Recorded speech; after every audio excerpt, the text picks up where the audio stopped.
Asia Siowo! Witajcie! Dziś pokażę Wam, jak zrobić motyla z czekoladką Merci. Szczegółową listę wszystkich potrzebnych przedmiotów znajdziecie w opisie tego filmu. Papier A4 składam na pół. Układam na nim czekoladkę i rysuję kształt motylich skrzydeł.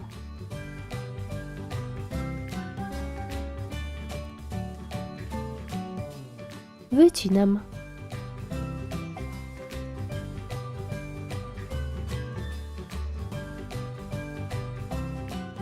Centymetr od obydwu krawędzi robię nacięcie na około 1,5 cm.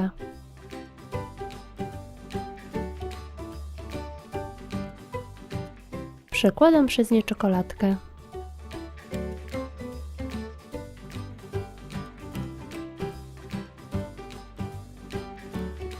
Z papieru wycinam czułki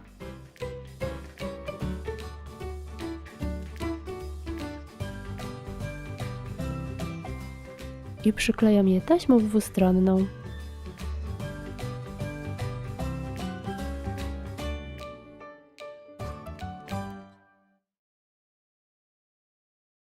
Na koniec dekoruję skrzydła motyla.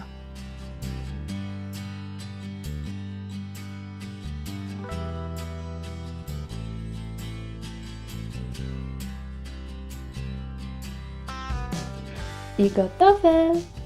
Taki motyl to prosty i oryginalny sposób na zapakowanie pojedynczych czekoladek. Będzie świetnym upominkiem z okazji Dnia Nauczyciela, Dnia Matki czy Dnia Ojca. Zapraszam Was serdecznie na mojego Facebooka i Instagrama. Pozdrawiam! Pa, pa!